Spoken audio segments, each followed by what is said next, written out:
In this edition of Detroit Performs, a printmaker whose work brings constant surprises. Pulling the paper off the block after I've printed it. I think that's probably my favorite part of the process. It's kind of like opening a present, but it could be horrible. CriticCar Detroit takes us to Salt and Cedar. I'm Leon Johnson, and we're at Salt and Cedar in Eastern Market. Print shop, pop-up kitchen, school, a complex that stretches from Ryapel to our back alley. Natural artistry surround the animals at the Detroit Zoo. We have approximately 6,000 plants, most of which that have been hybridized by staff. This provides color from May 15th in hoping to frost season. A painter whose message is front and center. All of these different modes of representation get introduced into the sculptural mix, and it's kind of left to the viewer to negotiate how those things blend together. And students use classroom skills for global good. We want to do things that are environmentally better, socially better, and so it's those values that connect us all. It's all ahead in today's episode of Detroit Performs. Major funding for Detroit Performs is provided by the McGregor Fund. Additional funding is provided by the Michigan Council for Arts and Cultural Affairs and the National Endowment for the Arts, and by contributions to your PBS station from viewers like you. Thank you.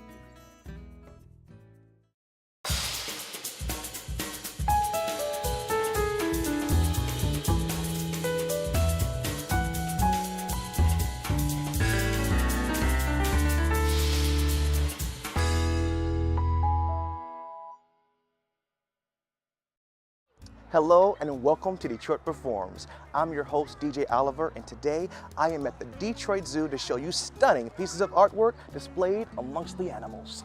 At main admissions is Marshall Frederick's sculpture, Leaping Gazelle. Fredericks used bronze to mimic the gazelle's action of wheeling. That is when a gazelle is being pursued by a predator and abruptly stops and changes direction. There'll be other Fredericks pieces, but first up, Gray Koehler, who's originally from northern Michigan, uses images of stark snowy woods and portraits of horses and sheep in her artwork. She takes us into her studio to show us how she incorporates pieces of nature with ink and canvas.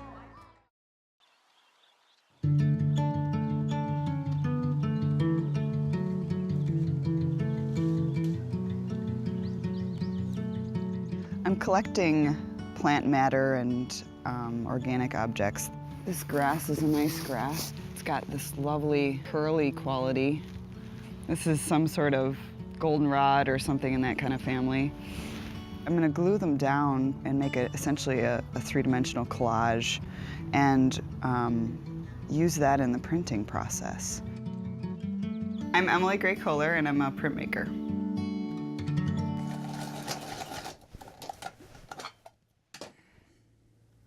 I'm coloring in the blue sky. I'm trying to block out the colors so that I know where to carve at what layer.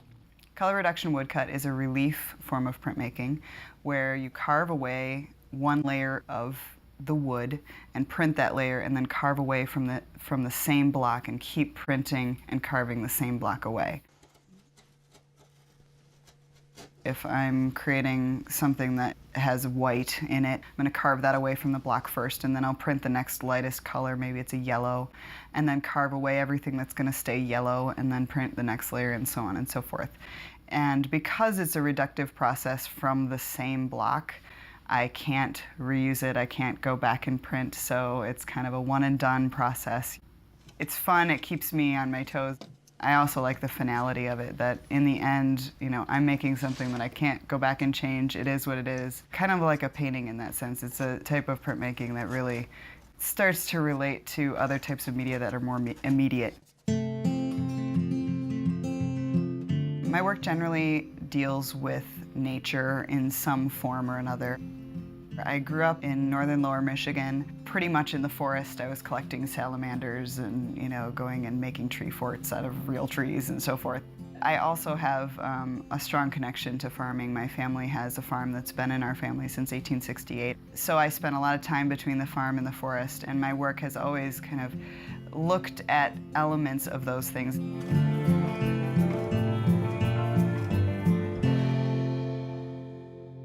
When I come out into the field and I look for objects, I'm looking for something that has a somewhat more delicate quality. So this is a interesting little plant here. It's actually got some fun little seed heads on the top here that look like little tendrils. I've used collagraphs in the past as a way to introduce texture into woodcuts. They'll definitely be able to run that through the press, nice and soft. Grasses tend to work well because they're so line oriented and woodcuts are so block shape oriented, so that it creates a nice juxtaposition. I've got this lovely curly grass which doesn't cooperate very well but is great once I finally can get it glued down. Basically, I take any sort of textural substance that I can run through the press without damaging the press. In the animal series, I started using hay and straw a lot.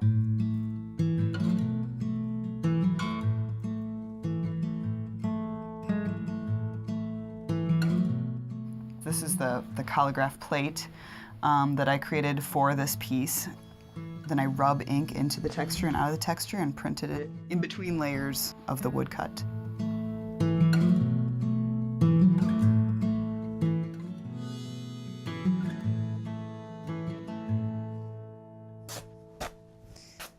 This is a messy, messy process. I'm going to apply the ink to this collagraph that we're then going to take and print as the final layer on top of a reduction woodcut.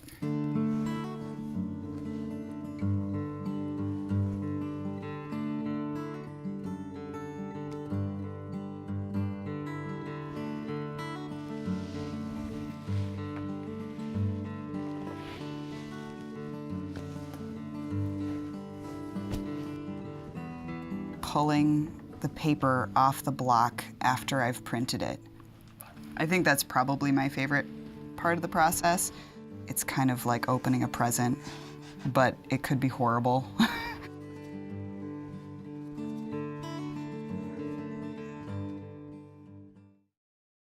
To find out more about Koehler and all the other artists you'll see here today, visit DetroitPerforms.org. This is another Fredericks piece, Two Baboons at the Wildlife Interpretive Gallery. This regal pair is 2 of 5 adult baboons created for the 1939 World's Fair. Each is 6 feet tall and posed with the formal stiffness of ancient Egyptian royalty. Next up, CriticCar Detroit attends Sultan Cedar's Book and Bread.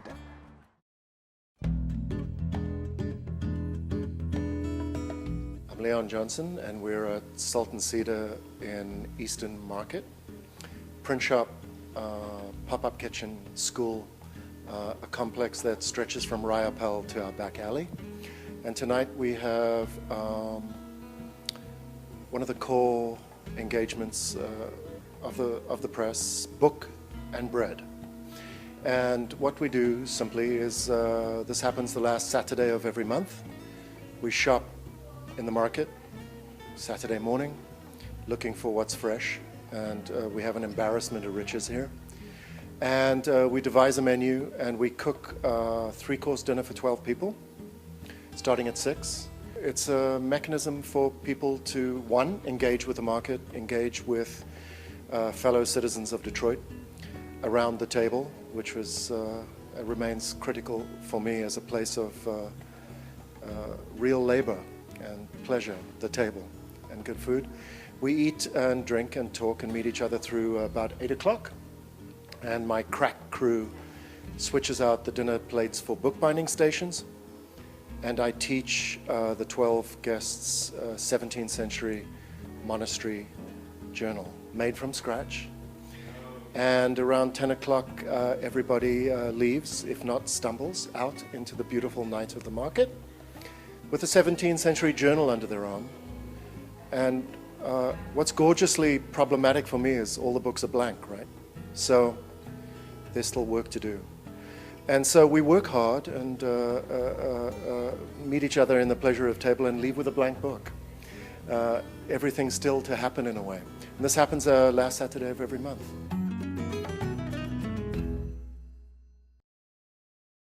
You can view more CriticCar Detroit citizen reviews on their Facebook page and YouTube channel, which you can find through DetroitPerforms.org. Now let's take a look at some upcoming arts events.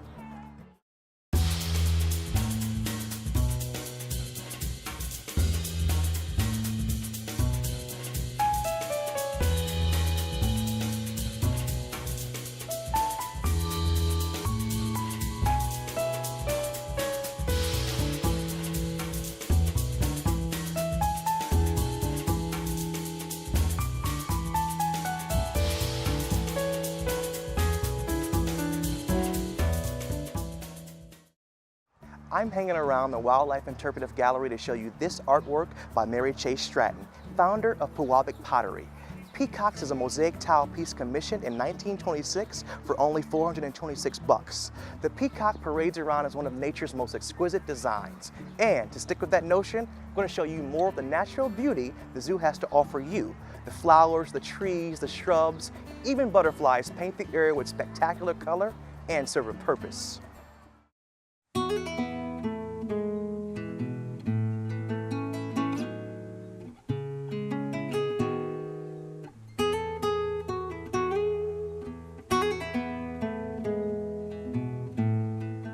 Butterfly garden attracts natural butterflies from Michigan.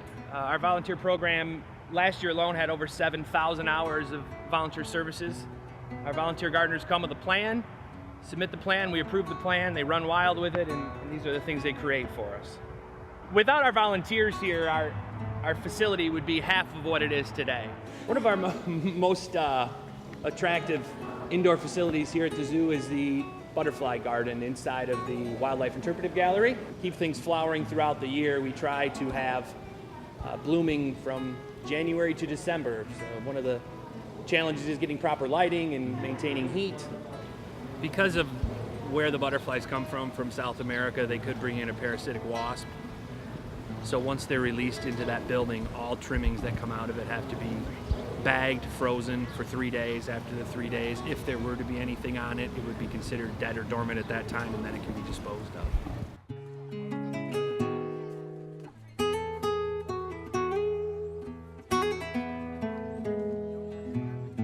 The trees in the giraffe yard are very unique to the zoo.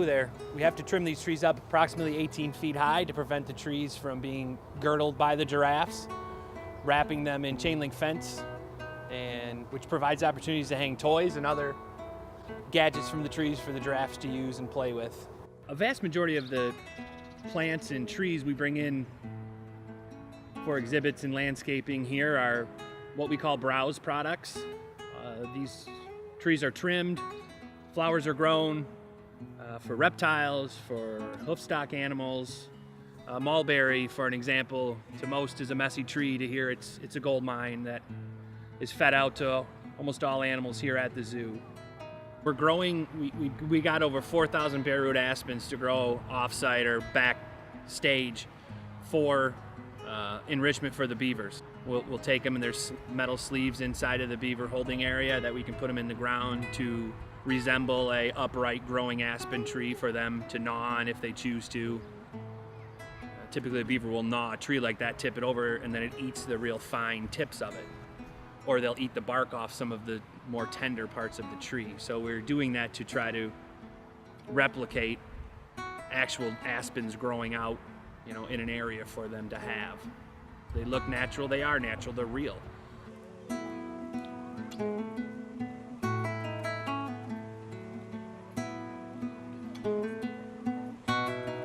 The beds we're standing next to have daffodils blooming in mid-May, peonies in the center in mid-June, and daylilies blooming shortly thereafter.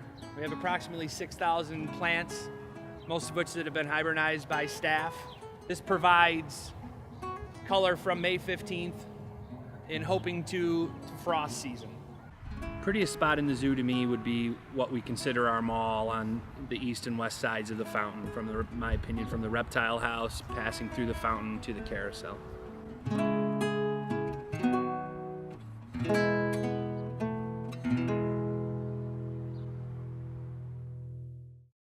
To learn more about the Detroit Zoo, as well as all the other artists highlighted in today's show, visit DetroitPerforms.org.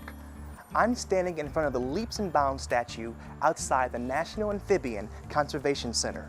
A docent was vacationing in Arizona when the piece caught their attention, and they thought it would be perfect right here in Detroit. The zoo added the sculpture in 2001. Next up, we have Gregory Euclide, bringing his paintings to life in a spectacular show of flying pencils and scraping spatulas. Take a look.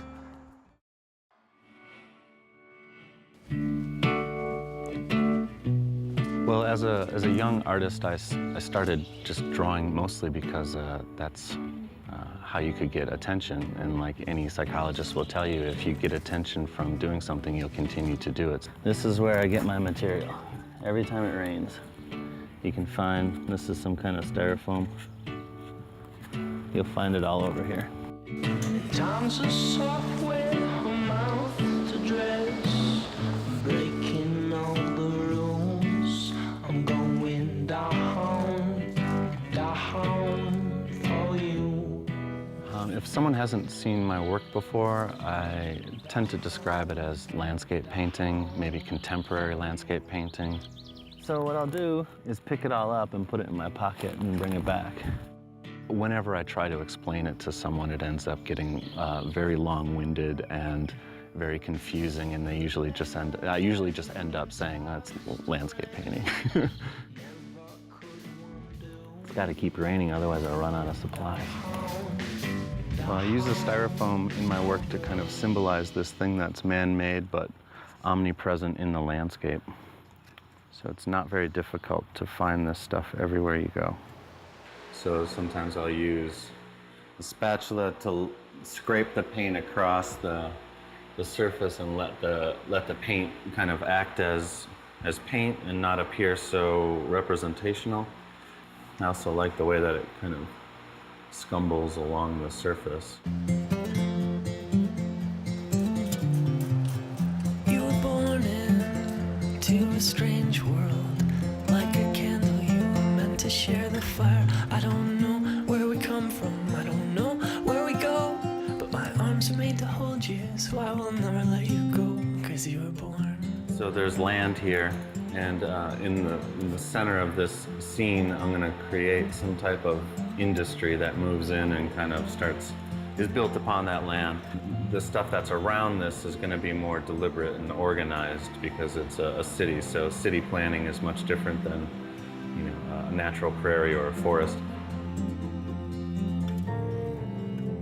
I think of it as experience and memory. So when I go out into a forest, I walk through the forest and I'm experiencing these vignettes moment by moment. And by vignettes, I mean, there's maybe you walk down a hill and you remember that moment of walking down the hill, or you come across a pond and then you remember seeing that or spending the time there, and then you move on to a new place. And you start to think about the ecosystem. In general, it's overwhelming. It's impossible for one person to understand what's even going on in 1 foot of space in the forest.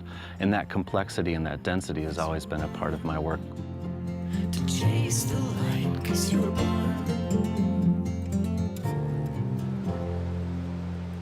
It's like, you think that's just a city? Well, no, it's there used to be oak savanna there, and before the oak savanna, it used to be hunted by, you know, Dakota and Sioux, and before that, it's like the history of spaces we often forget about. This is nature, like dead nature, and then culture. So you've got coffee cups, styrofoam. It's like, this is the perfect blending pot right here. This is like reality, what exists. I've got this type of framework established here, and the water works great because I can go and erase things. So like this area right here, if I spray that up close, you can see that like any paint that was still wet will start to fall away. And you get this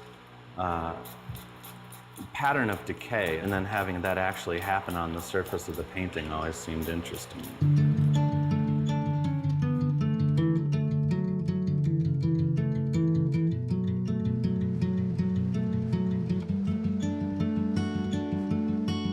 In order to hold them, they need to dry like that. Think about what's represented two-dimensionally and sometimes try to create a complement to it three-dimensionally. This all started by, I made some paintings that had 2 or 3 sheets of paper on it, and I would go through and I would rip through them, and then I'd start painting the next scene onto that, as though it's like a moment in time, and then you pass through the threshold of that moment into the next stage. The paint that dripped down would pool up inside of these like relief areas. I thought, okay, well that relief area then becomes a lake. Well, what's going to happen around a lake? You're going to get, there's water there, so you're going to have growth up around the lake. So it seemed like a rich place to kind of start putting the relief elements in, just having them, you know, stand there like that, because they can't. Because the paper comes out in relief, then the objects can use that as a foothold to start. It's like on a side of a cliff. Any rock that comes out, there's going to be something that's growing on there, whereas on the cliff face, it's much more rare.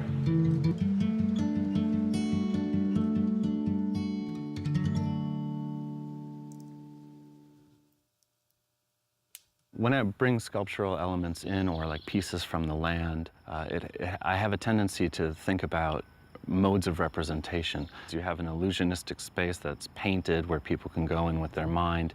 You have a space that actually comes out that people can move around with their body. And then you have these like fake kind of model type materials that are produced on there.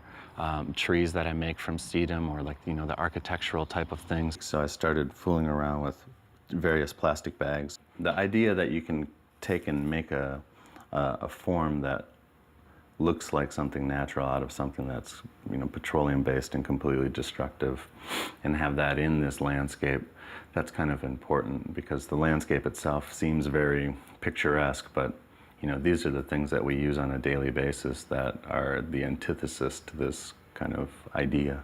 All of these different modes of representation get introduced into this sculptural mix, and it's kind of left to the viewer to negotiate how those things blend together. And if I just made beautiful paintings, what I'm trying to get at within the work would be lost. You know, so if I can introduce as much garbage as possible from the land into the work, that kind of reflects on the state of land today, as well as making the painting a little bit more realistic to me. I want it to feel like I'm present in the land in general, you know, and it contains all of the thoughts that I have. I think that's how I want to just keep making it more and more realistic in that sense. When I look at a landscape painting, I think that's like 1/12 of the story.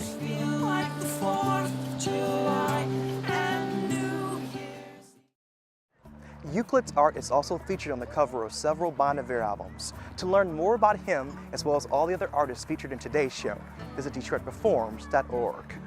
At this time, the Pratt Institute in Brooklyn, New York is helping its design students make a meaningful impact throughout the world with its design incubator, teaching its students to use their skills to create sustainable products and socially responsible companies.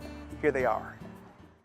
The design incubator is really focusing on transitioning designers into design entrepreneurs. You have these creative, talented people starting enterprises, being entrepreneurs, and this is a place where they can come in and they can figure out how to do this. We want to do things that are environmentally better, socially better, and so it's those values that connect us all. You know, when we started, we didn't know a lot about how to start a business, and the incubator and its resources has allowed for us to gain that education in a safe environment. We're looking at one of our first prototypes of Solar Ivy, and Solar Ivy is a system of solar panels or photovoltaics that interact with our built environment such that they can be tuned to be optimized for capturing energy and producing electricity while looking like ivy on the side of a building. Designing Hope is an interdisciplinary design firm that works with nonprofits and social ventures, and we use design as a tool to help these organizations make a positive impact. We've been working with Telonia. They are a nonprofit artisan group based out of India, and we've been working with their designers in a collaborative way to help bring a level of sophistication to their already existing craft work, which gives them market access in North America. In the design incubator, we're really quite practical. And I think that was one of Charles Pratt's ideas, was this idea of being able to train people to go out and do things in a practical way. You can learn more about the Design Incubator by visiting DetroitPerforms.org. This piece behind me is probably the most well-known at the zoo. Inside Rackham Fountain is Bears by Corrado Perducci. Perducci used 20 tons of bronze to create the 10 feet tall bears and life-size animals at their feet. If you look closely around Detroit, you see lots of sculptures by Perducci. And that wraps it up for this edition of Detroit Performs. For more information on arts and culture, visit DetroitPerforms.org, where you'll find featured videos, blogs, and information on upcoming arts events. Also, be sure to like us on Facebook and follow us on Twitter. We'd like to thank the Detroit Zoo for all the fun we had here today. Don't forget to come out here and check out the animals and admire the artwork for yourself. Until next time, get out there and show my Detroit Performs. I am DJ Oliver. Thanks for watching, guys. Major funding for Detroit Performs is provided by the McGregor Fund. Additional funding is provided by the Michigan Council for Arts and Cultural Affairs and the National Endowment for the Arts, and by contributions to your PBS station from viewers like you. Thank you.